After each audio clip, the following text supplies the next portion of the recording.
Misfits, people ask me all the time about tools that I use in my life and business to maximize my success. I usually start by telling them one of my most powerful tools is my morning habits. And of course, they look at me somewhat confused. I then explain how important it is for me to center myself and how I begin my day and plan for my success. It's critical to consistent high performance. And it doesn't take me long, about 5 or 10 minutes, because I use a great resource called the 5-Minute Journal. The 5-Minute Journal is the simplest, most effective way I've ever found to start your day in the right mindset, doing the right things, and set yourself up for success. And it is exactly what it says, a 5-minute exercise you can do each day. Let me ask you, if you could reach your next level in your life and business by spending just 5 minutes of focused time a day, would you do it? I bet you would. And I know it works because I've experienced the power of it. And you can get your 5-minute journal simply by going to www.misfitentrepreneur.com/journal. That's misfitentrepreneur.com/journal. Do what I do. Use this amazing resource to give yourself an edge in your performance and your success. Get your 5-minute journal today. Hello, Misfit Entrepreneurs. This is Dave Lukas, and welcome to another episode of the Misfit Entrepreneur, where it's our job to help you unleash your inner misfit and break through to higher levels of success, wealth, and fulfillment by bringing you the best insight and information from the world's top entrepreneurs with a specific focus on their misfit side, the specific traits, habits, and secrets that have allowed them to thrive and succeed.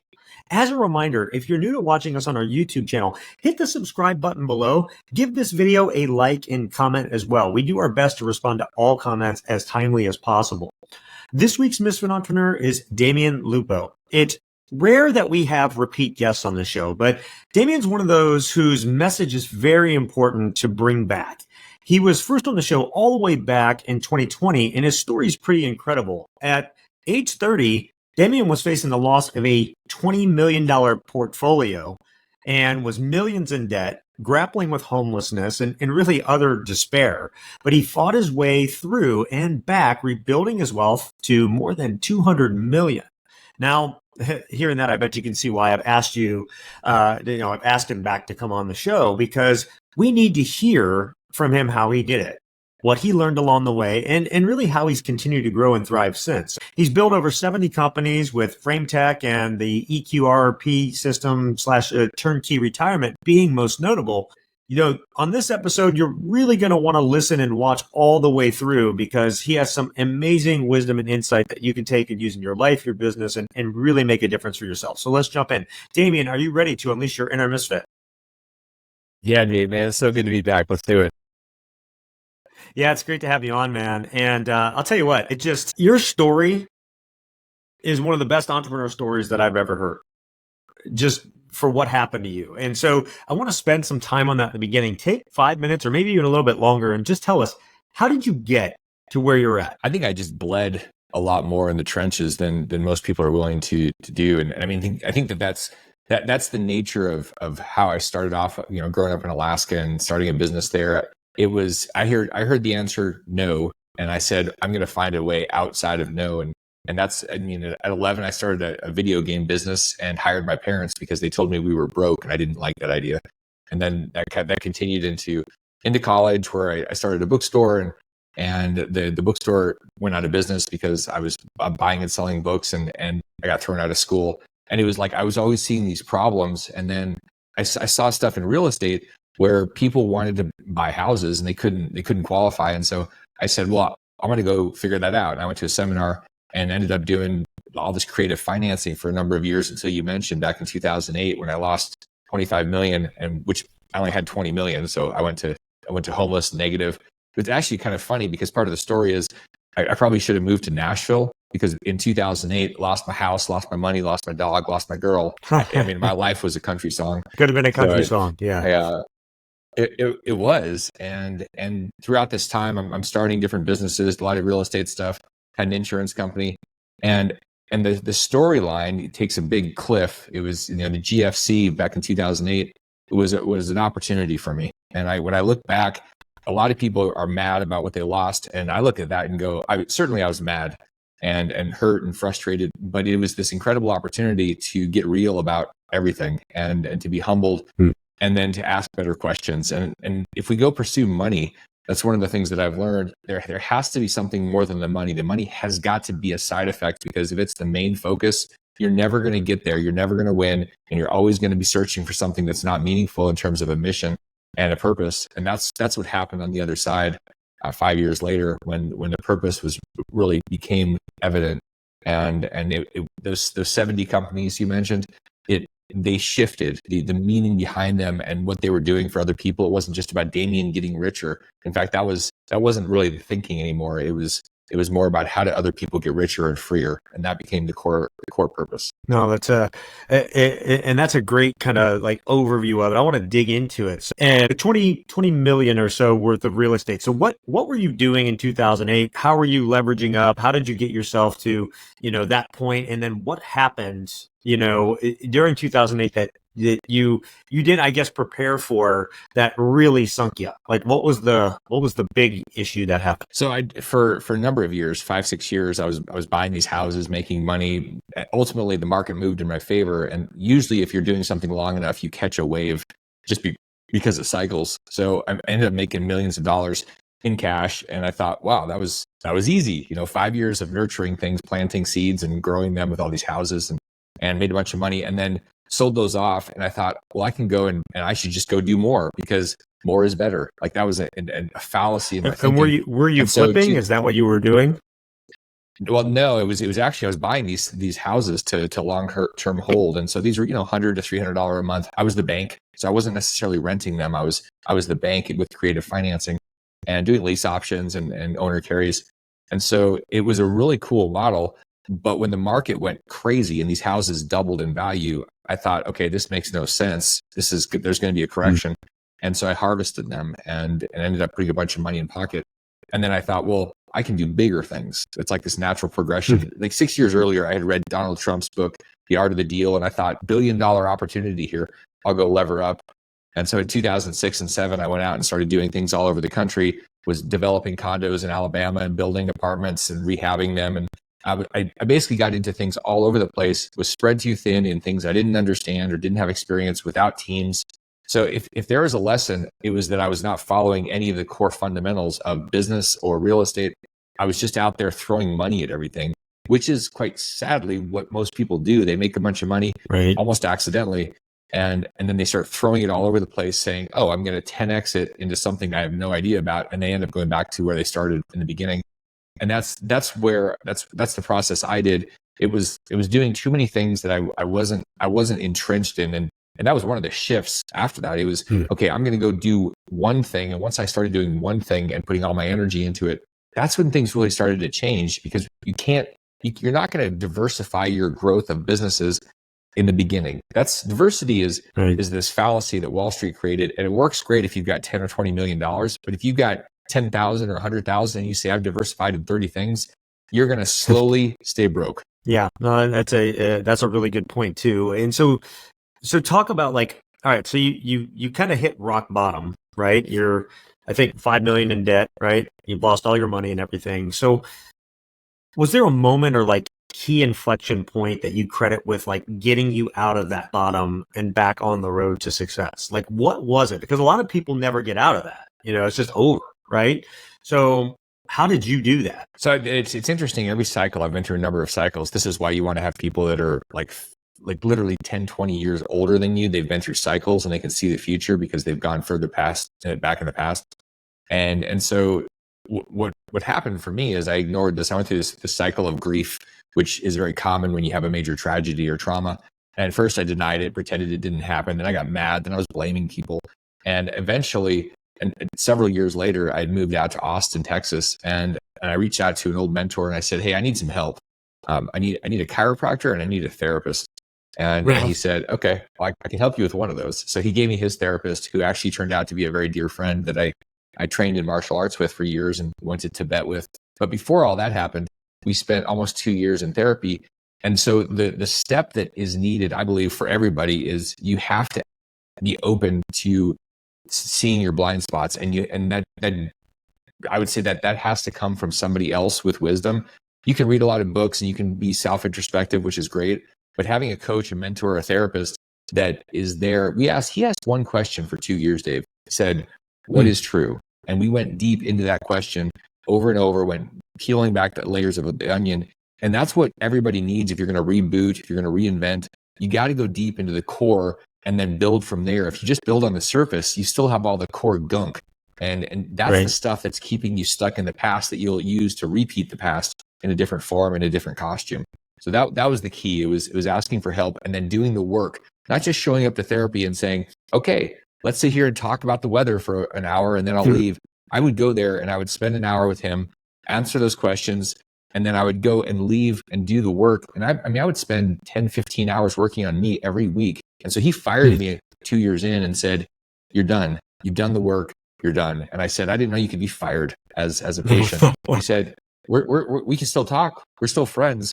But at this point, you've done the work and you don't need to do this anymore. And I thought, wow, I've never heard of that. So that's what happens, I think, when you get really serious and you do the work and you don't just show up and go through motions, which is unfortunately what most people do.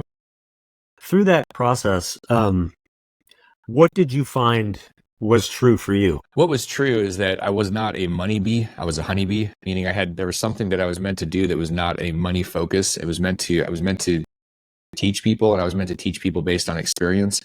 And part of that was understanding that most teachers out there, unfortunately, teach from their memorization, the rote memorization of something. They teach from a book, they teach from something. And I love teaching, but I also really didn't like learning from people over the years that hadn't done it. I didn't trust them. And I thought, as I went deeper into this, I realized people need to understand money because it's being used against them. It's a weapon of war. It's a what did Warren Buffett call derivatives, the weapon of mass destruction or something. And like money is destroying people in general.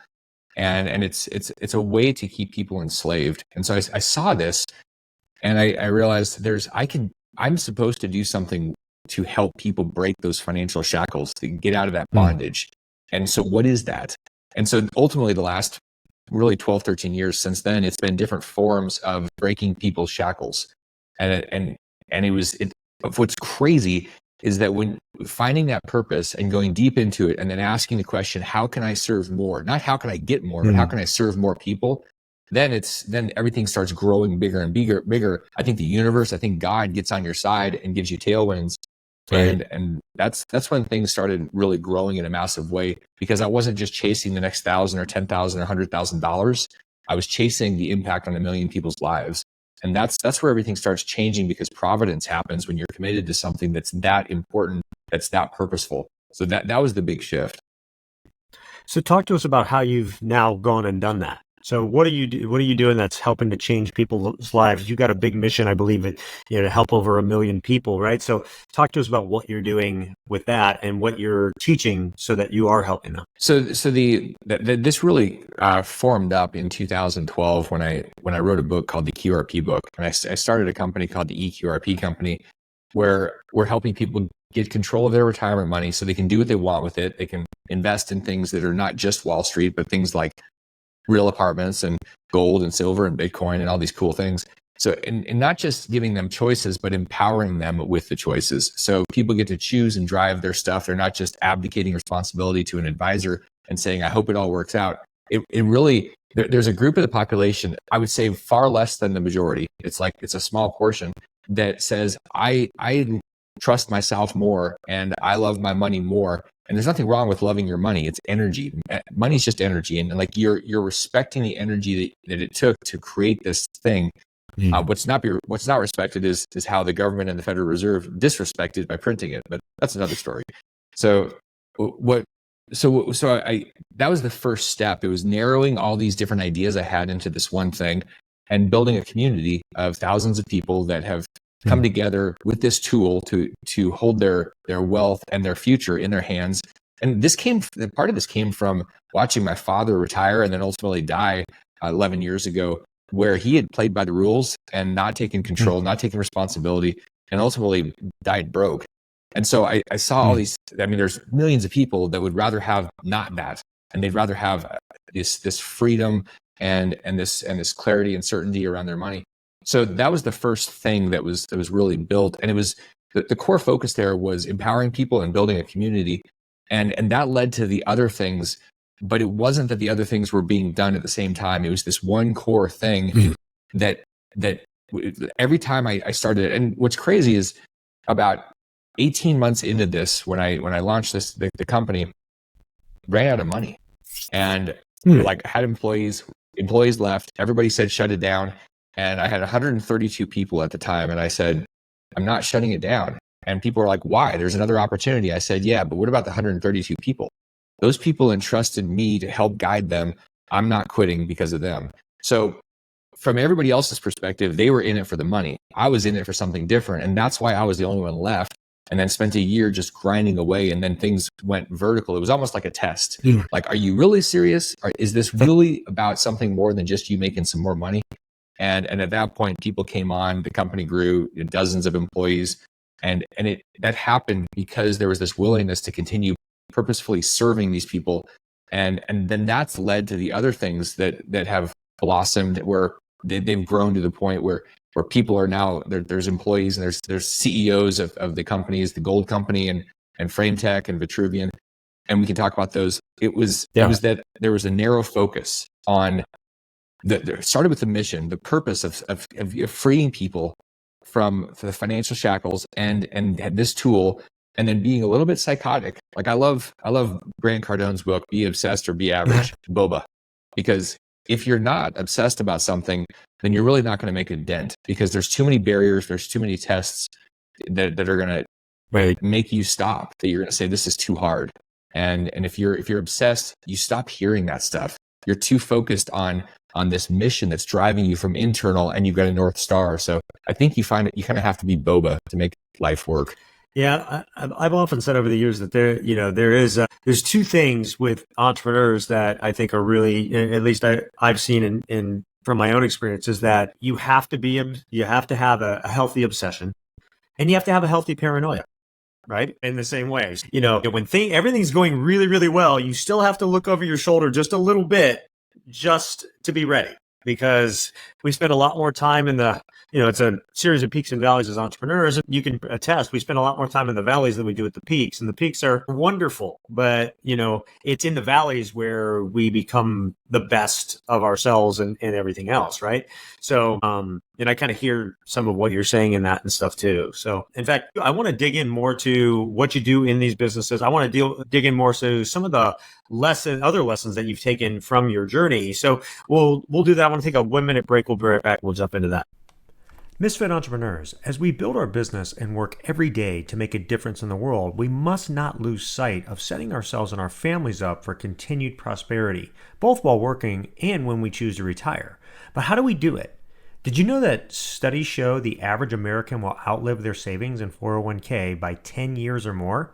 The financial gurus urge you to max out your contributions to the government-controlled 401ks or IRAs, but even the man who invented the 401k says it's a failed experiment that should be destroyed. Wall Street tells you to defer paying your taxes by saving in a 401k or IRA because you're going to retire in a lower tax bracket. But if that were true, why are so many retirees who followed that advice finding themselves in the highest tax bracket of their lives?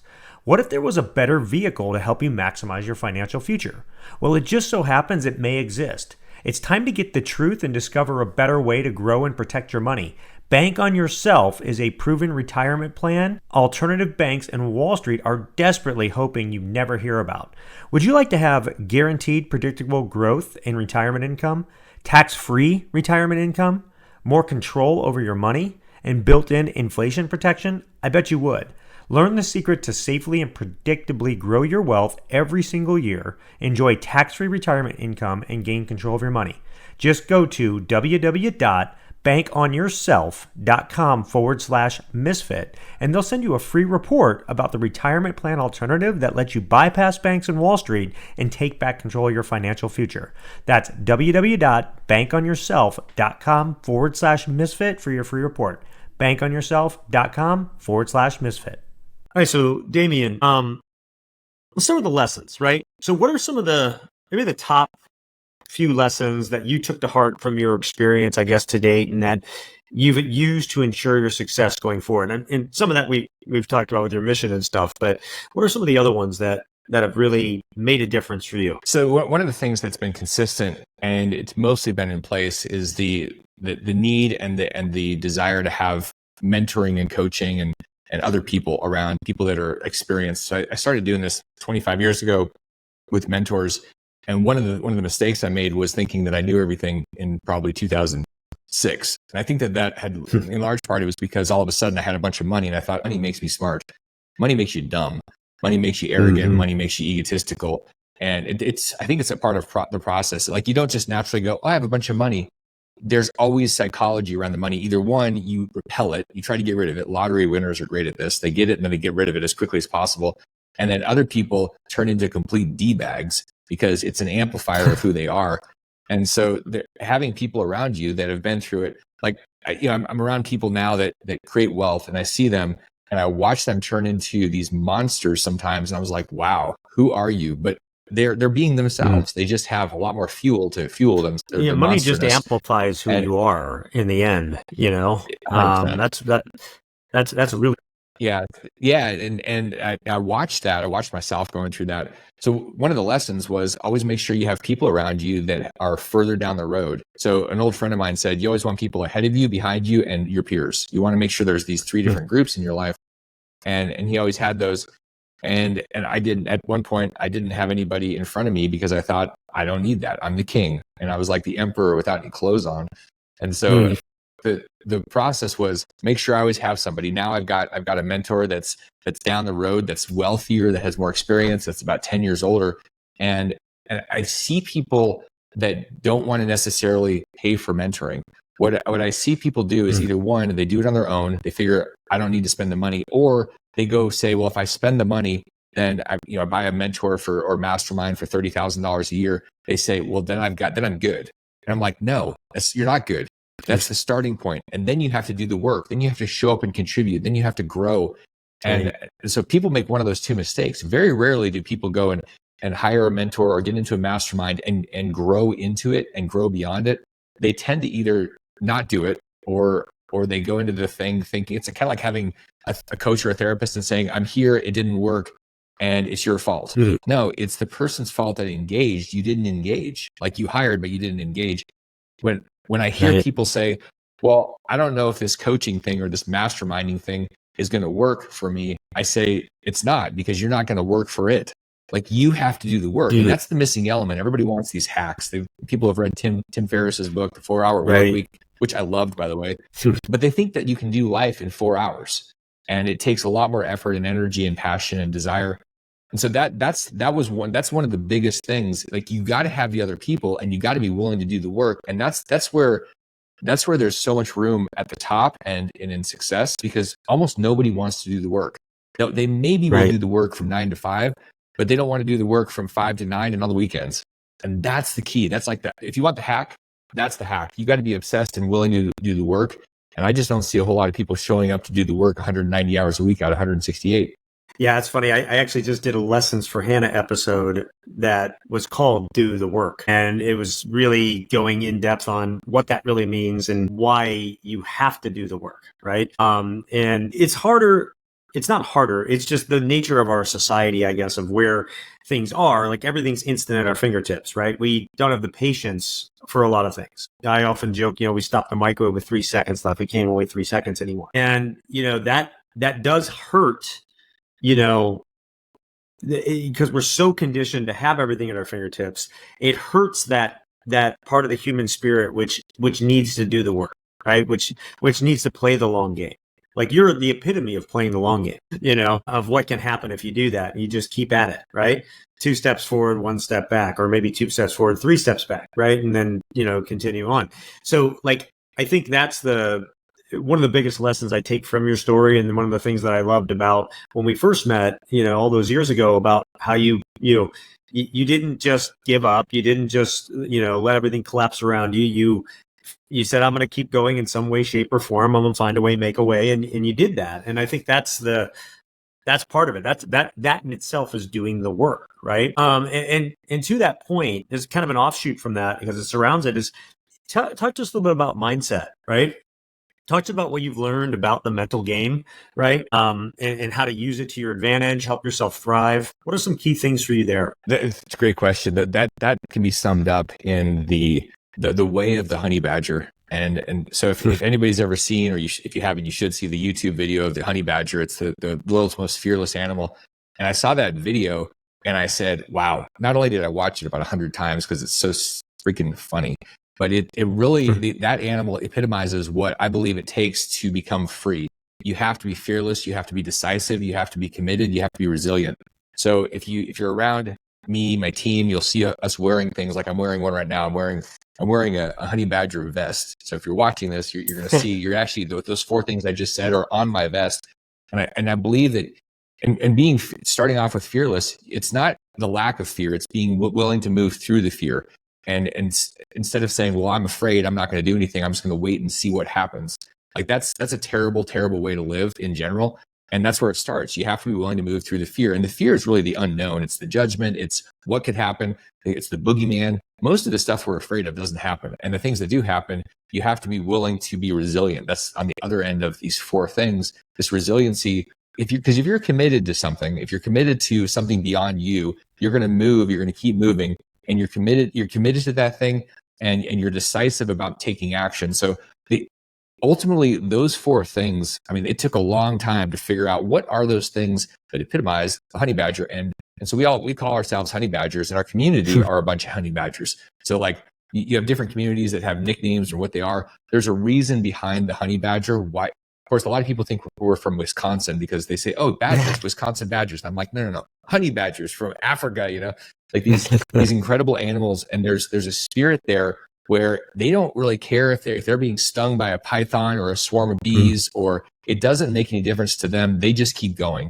And that's the last 25 years. I've lost all my money 4 different times. The experience of being homeless, losing and just being beat up and having arrows come from the front and the back. I mean, there's like my dad was a vet during Vietnam, and there's a lot of talk about friendly fire and different wars where you get shot in the back. I've been shot in the back by business partners, people that are like all this stuff, and the lawsuits. And you know what? None of it killed me. And that's the thing that I think for most people, they need to really hear is it's not going to kill you. What will kill you is life. Eventually, you're going to get to the end, and you're going to say, damn, I didn't do the thing. And you're going to be very regretful. That was my dad's perspective in 2013 during our last conversation. He'd spent all this 73 years living, but not really living. He was alive, but not living.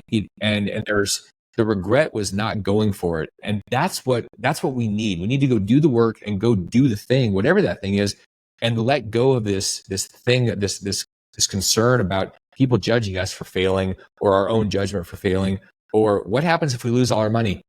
You go make more. Like there's a big concern about the what if and what happens as you end up getting to the end of the life with the ultimate hell on earth, which is the regret. Because you see this image, and people have talked about this, you kind of meet the person that you were supposed to be in your mind, and you realize you didn't live that life. And I think that's actually the saddest thing that's out there. The essence of how we live and what we promote with all these things is the art of the honey badger. Well, I agree with you too. There are so many people that are alive without really living. I think that is maybe that quote of the episode, right? And I think everybody needs to find their what's true, as you did, and then they need to go for it. And you in order to do it, yes, you have to do the work, but you have to be comfortable being uncomfortable, because comfort zones are where dreams go to die. So if you aren't pushing yourself and you aren't really just making yourself uncomfortable, you're not doing what's possible for you. And I think that's your story is one of being extremely uncomfortable, over and over again to get yourself where you are. So let's talk a little bit about the businesses then, right? So tell us a little bit about, like EQRP, I think is probably one of the biggest ones. And now that's, turnkey retirement. So talk to us a little bit about what you do there, how that can impact entrepreneurs, things that they can be thinking about with, I believe it's a strategy on wealth and stuff. So talk to us about that. So EQRP was set up to give people options. It was to give them both options and a community to support them. And that's one of the biggest things that I've noticed in society. Most companies are trying to figure out ways to digitize everything and make things very almost free and give you tools. And then it's like Robinhood gives you a tool, or most of the brokerage, most of the financial firms are about giving you bots and artificial intelligence. but there's a disconnect with humanity. And so EQRP is very high touch. It's about giving people tools for their 401ks, their IRAs, so you can do all these things, and having a community and people that help guide you. So we're doing things with people. We're not doing it for them. We're doing it with them. And that's proved to be really valuable. What's funny is over the last 10 years, watching the environment of people saying, look, EQRP is they're growing. And so let's go do the same thing. And I laugh. I'm like, you can attempt to replicate something, but when you have something so pure and something so human-like, and there's a community, it's really hard to replicate.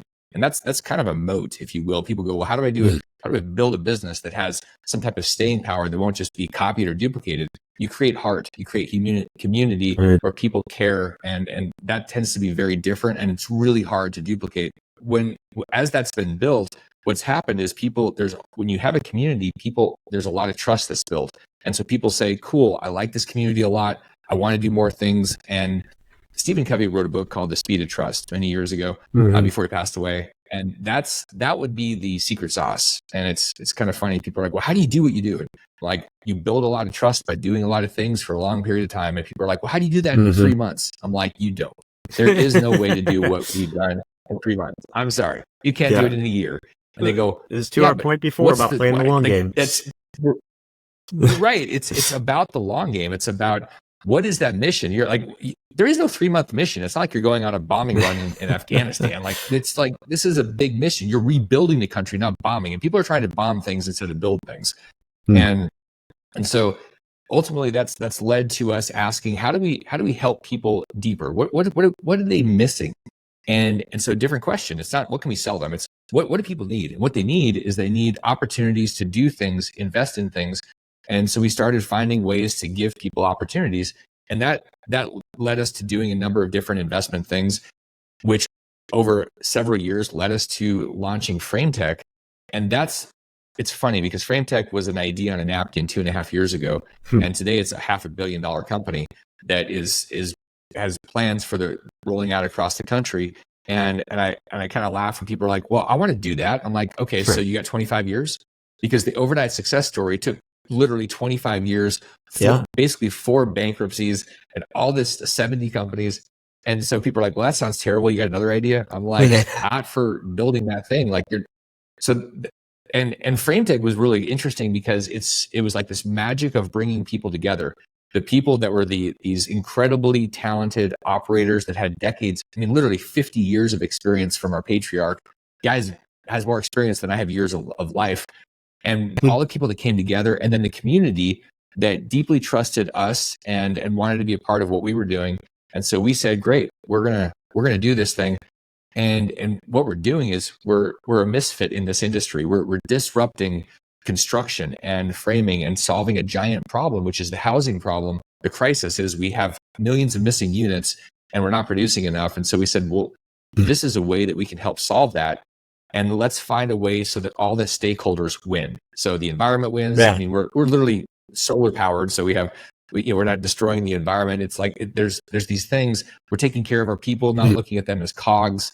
The investors end up having this giant win, and people get a lot more housing, and they get it there's a higher quality product. So we do all the framing. Like FrameTech does all the framing for housing, and it does it 4 times faster with almost no waste.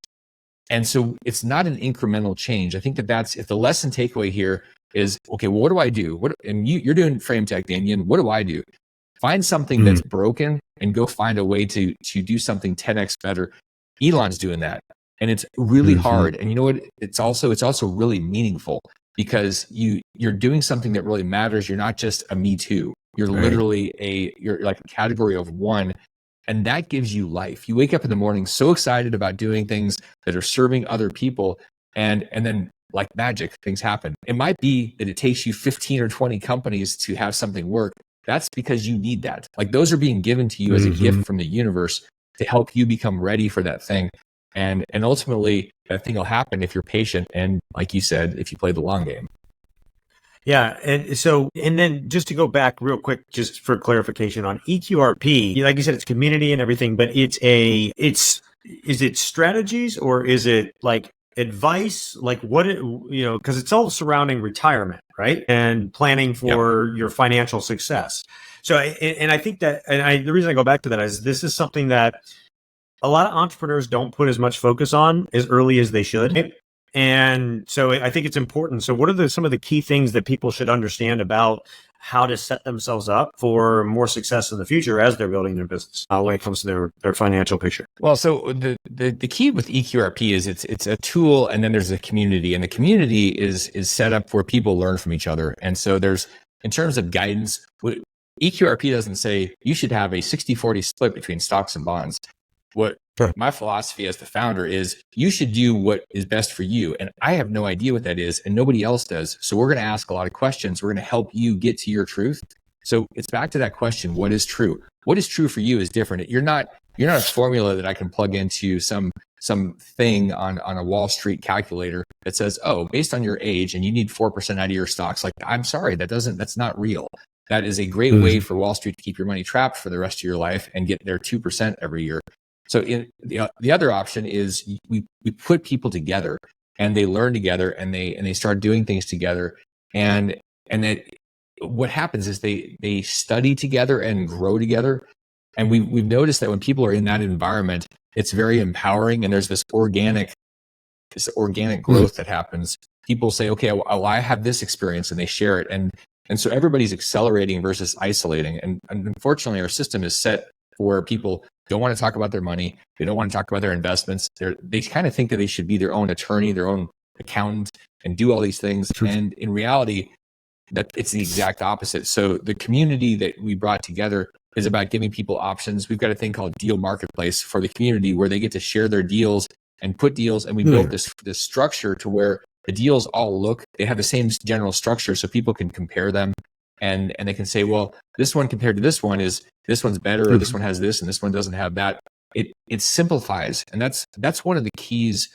If whatever you're doing, if you're teaching or if you're building something, one of the most powerful things that anybody can do is simplify things. It's a lot harder to simplify than to complicate anything. And so simplifying a way for people to become financially free, it's the community. It's also the work. Like I do a mastermind where I give this away for free. I don't charge for it. I give it to our community. So every month, like last month, we talked about how to vet a deal, and I shared my 19 steps for vetting a deal. Well, how do you invest in something rationally, and how do you say no? Because you should say no to most deals. Most deals suck. In fact, all deals are bad deals unless proven otherwise. That's how I look at deals and investments. And so giving people that philosophy and all of this comes back to that why. Why am I doing this? What am I supposed to do? I'm supposed to teach from experience. So I don't teach anything I haven't done. It's not like, if I'm talking about health, I talk about my struggles and how I've done good things and how I've gotten fat. Like, I talk about the whole thing. And so there's a reality to that. It's not, hey, I'm going to tell you about the theory and I'm going to tell you about these 15 things that so-and-so told me. I'm going to tell you, I'm like a human petri dish for life, and then give all that stuff to people. And then they can take that and leverage from that and make their own mistakes and make their own growth path. Yeah, makes sense. Just going back to something you mentioned earlier, because I remember it jogged my memory. And I hopefully I get it right.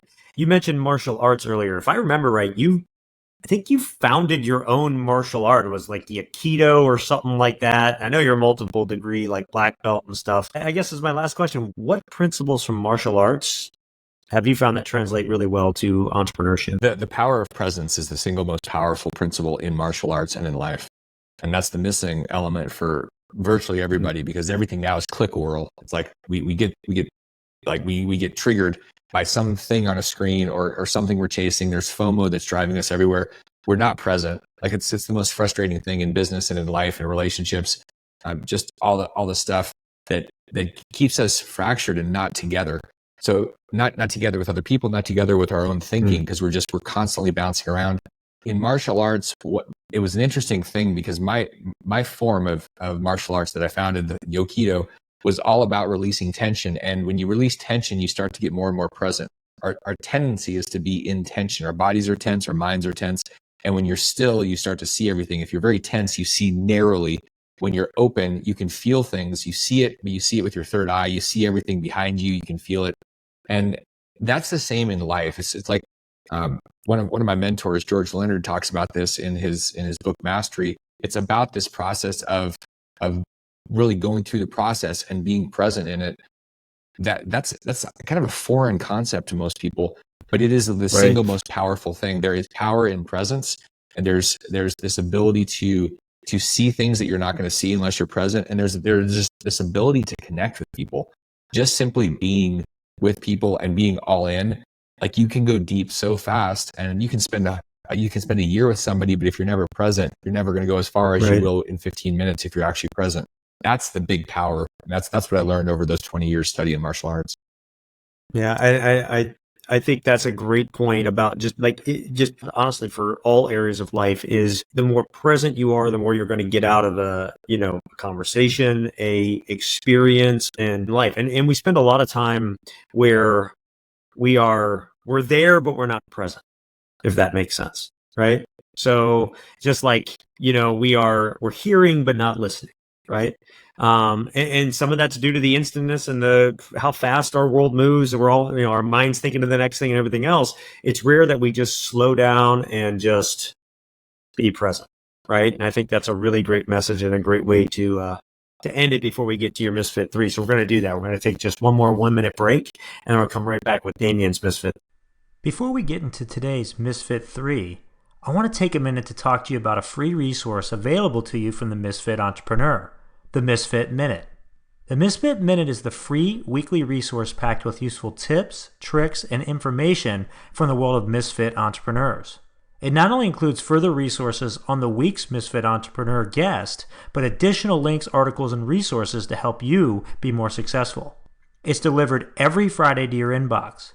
To sign up, all you have to do is go to the homepage at www.misfitentrepreneur.com, and you will see the Misfit Minute sign-up page. Don't miss out on this great resource and all it has to help you. Sign up today and look for it this Friday. Okay, it's time for Damian's Misfit 3. These are the 3 things that he wants you to take that you can take, put in your life, your business, make a difference for yourself starting today. And the way that I always frame this to every guest that comes on the show is I say, hey, look, if you were going to leave this earth tomorrow, and you can only leave behind your 3 best pieces of wisdom to help the generations that come after you live their best life, what would those 3 things be? So, Damian, what are your Misfit 3? I think one of the key ones is less is more. And I used to say more is better. And now the question is, what are we talking about? Are we talking about more money? Are we talking about more what? And at one point I started buying a bunch of cars because I thought more cars would make me feel happier or something. And what I've learned is less and more embracing the beauty and the art of life and the connections. Like, I don't need 15 wives. 1 would be amazing. And so just less is more, less deeper is better. And serving more is better. Serving more is that, and that's one of those key mores. I think being real about the truth, whatever that is. 25 years ago, I just pretended accounting wasn't important, so I was sort of ignoring reality of money. And I got to a point in a mentoring session where I was asked, well, what's your problem? And I just broke down in tears. I'm like, I haven't done accounting in 2 years. I'm going to go to jail. The IRS is going to come after me. And it was like, okay, good. You've dealt with the truth. Now go get clear on it. And it turned out I actually didn't even owe anything but I had to do that work. And so being clear about the truth is, and whatever that truth is, and being humble enough and gracious enough to hear the truth. Sometimes we hear it from people, but we're not actually, it's not going digging in. Right. And then I would say the other thing is this incredible gratitude. Starting from gratitude is like, people do goals. Every year I do my goals in December for the next year. What I don't do is start with my goals. I start with, what am I grateful for this year? And I go back to my calendar, I go back to my contacts, I look at my phone, and I think about all those experiences that I've had, and I go, wow. And so then this will take a couple of days, and I'll write it all down. And then I build the future. What most people do is they say, okay, here's what I want. And there's a weird energy when you say, here's what I want, without starting with gratitude. It's really saying what my past is wrong, and I need to fix it. And so it's a different energy than coming from a place of love and gratitude, where you move into the future and say, okay, I'm capable of more, and I want to have more impact. And so there's a different energy completely. And that's something I've been doing for probably 10, 15 years, starting that way. So that helps me to continue to expand, which we're all supposed to do. Until we're dead, we're supposed to expand. And without saying everything is wrong, which unfortunately is where a lot of people are. They just get stuck in saying, man, my life is really, I want something different. And instead of saying, man, my life is beautiful and I'm so grateful, And then everybody actually wants to be around you. If you say your life sucks, nobody really wants to hang out with you because you're sort of a miserable curmudgeon. And so nobody wants that. Yeah, it's an excellent Misfit 3. That last one is, I think, so important. It's something that people need to take to heart. If people do want to learn more about you, where should they go? I think that the most powerful place to find out more about me is FrameTech, because that my heart and soul is being poured into FrameTech. So it's frametec.com. And if you want to connect with me directly, visit me on LinkedIn. I think we learn a lot more from people, the work that they do, the heart and soul, because it's easy to say things. It's really hard to do the things. And so I pay attention to what people are doing more than I care about what they're saying. And when they're in alignment, it's powerful. When they're doing something, a lot of people don't say much, but they're building or they're creating or they're impacting. And so I think it's useful to see what's Damian actually doing out there.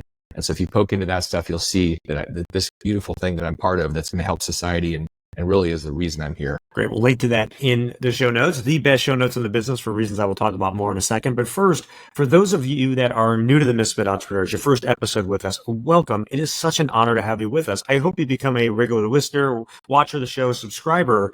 And for all of you that are with us week in and week out, all over the world, I cannot thank you enough for your support of the show. You are what makes this go in over 100 countries every single week. So thank you, thank you, thank you. And go out and check out the show notes for this episode. Why? I do them myself as part of my personal growth routine each and every week. I go back through these episodes with great guests like Damian, and I take my best pieces of wisdom and habits and processes, tricks, things like that I think are really beneficial, and I share those with you. So check those out. And then give this episode a rating and review. Like and comment on it. Help share Damian's message, because I say this in every episode, and we all know one great episode can change someone's life. And maybe something that Damian shared today was that missing link you were looking for to help you get to your next level. Go share this with others. And again, Damian, thank you so much for coming on today, sharing all your wisdom and insight. Awesome to be here. It's great to see you again. Thanks, Dave.